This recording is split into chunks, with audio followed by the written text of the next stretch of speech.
Hello everyone, welcome back to Edible Abundance Homestead. I'm Ginger and today is September 10th. The noise in the background is my children running around on the trampoline, getting hopefully all their energy out before we head to bed here soon. So as you can see, my tomato trellises are naked and sad. The past few days have pretty much just been pulling everything out. I was really focusing on getting the tomatoes out. And kind of once I get going with something like that, a lot of times it's easier to just keep going. So I pulled out all the tomatoes, including the Romas that were still kind of holding on, harvested all the tomatoes I could. The Roma plants still had a few healthy but green tomatoes on them, so I might try and do maybe a half batch of like a green tomato salsa because there weren't a ton of them.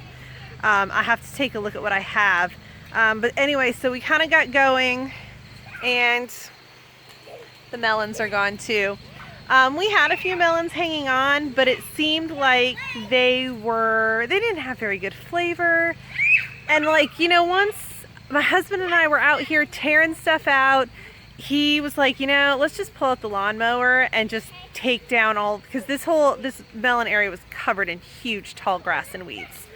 So anyway, so we went ahead and pulled all that out, cleared out the whole tomato trellis area, pulled out some of the zinnias, not all. I left a couple of them. I was really hoping they would reseed themselves a bit, and they have, but because it was so weedy there, a lot of the little plants that are, from the seeds that they dropped, they're not very strong. They're kind of, I think because they were so shaded, they're really leggy. So we'll see how they do. I'm going to leave those in there. If something comes of them, great. If nothing comes of them, oh well, it's no loss. They still look okay. I mean, they're kind of looking a little sad, but they still have some pretty flowers on them. The okra's still doing fine, producing fine, so it's still here. The jalapenos are still back there. The eggplants and the bell peppers are still there, although a couple our bell peppers just didn't do very well. What's up? Oh, does Harry have the hose? I was watering, and now my 2-year-old's got the hose. On what flowers? Oh, that's all right. That's all right. My garden helper over there. So anyway, some of the bell peppers weren't doing very well, so went ahead and pulled a couple of those plants out, but there's still a couple there. The squash that I had planted just not that long ago are doing fine. Haven't produced anything yet, but do have some small fruits and are showing a lot of flowers. So hopefully I'll get some from them. And then the beets and carrots, I don't know if I'm not being patient enough because some of them are up, but a lot of them are not. The other concern is the rabbit that has been getting in and eating my beans has started eating the leaves off of the old beet plant. The beet on it, it's probably bigger than a softball. And I'm worried that if it's eating those, what is it doing or going to do to the baby beets when they start sprouting? So I've got my fence up and I'm turning it on. It is shocking very hard. I know this because I accidentally tested it with my hand. And I think the rabbit's getting in anyway because I'm still seeing damage in the morning when I come out, because if it jumps through, as long as it's not touching the ground and the fence at the same time, it's not going to get shocked. So anyway, that's kind of the current state. So after getting all the tomatoes out, and the reason why I was watering is in the past couple days we have planted on these trellises. Now, I left this last one because if you look, if I want to put my fence in this area and put the chickens down here, this trellis is kind of right on the line of where the fence is going to fall without, doing much work to move it. And I don't want to deal with that. So this one I left unplanted. So I have to try not to step on. I planted some of my starts. These are 2 broccolis and 2 cabbages.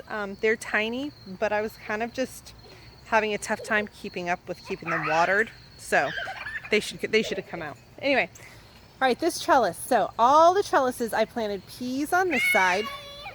You saying hi? You gonna say hi, girls? Hi. Anyway, all right, peas on this side of each trellis and something else on this side. So starting out at this end, over here I have lettuce. I planted on the far side Little Gem, and down here Marvel of Four Seasons. This is not nearly enough lettuce, and I need to figure out where I'm going to plant more lettuce, but I wanted to get something going and something in the ground, and because the space was open and it's time to get going. This side we have Oregon sweet pod, sweet tender peas, something like that. It's you know, like a sugar snap pea sort of thing. And so that's here. Next we have spinach, Bloomsdale spinach on this side, and a combination of the sugar magnolia tendril pea and the Queen somebody's sugar snap peas. I planted all of the sugar magnolias that I had. They produced a purple pod, and I want to make sure, note to self, I want to make sure I remember to save some seeds from this, hopefully, for the spring and next year. Then on this next trellis, I'm trying not to step on the baby zinnias that are struggling to survive. On this trellis I have bunching onions on this side. I've never grown bunching onions before. We were at the children's garden doing their last event of the year, and my son grabbed and started opening seed packets. So I wound up with bunching onions. Luckily it was just, they don't care. They had a bunch of packets that they were really trying to get rid of anyway. I had one of the volunteers pushing seed packs on me, which I don't even need them to be pushed on me. But anyway, bunching onions, you know, green onions, gonna give it a try. We'll see how it goes. Never done it before, never grown onions before. So hey, we'll see. On this side is the, green arrow, I think they're called, peas, and they are a shelling pea. This is my first time growing shelling peas. I got 2 different varieties to try. I'm hoping to either can or freeze or both shelled peas. When my mom comes to visit, she likes cream peas on toast, and when she's here, at least one, if not more, of my kids all of a sudden like them too. So I'm gonna see if we can kind of play that up and get some good fresh peas here. All right, last one. Over here on this side is calendula, another thing I am growing for the first time. I would love to make some sort of salve or something like that with it. We'll see how it goes. Never grown it before, not sure. Hi, sweetie, can I finish talking? Okay. So we'll see, and honestly it'd be really nice to have a flower growing in the fall garden, so that seemed like a good one that had a good, you know, use other than just beauty. And then on this side we have the early perfection peas, which is another shelling pea. We'll see how it goes. Planting them, I mean, you plant them like 2 or 4 inches apart. So some of them I planted only one at the base of each vertical part because I was worried about how it would grow. And then some of them I just went ahead and planted, you know, like one here and then one in the middle and then one on the side.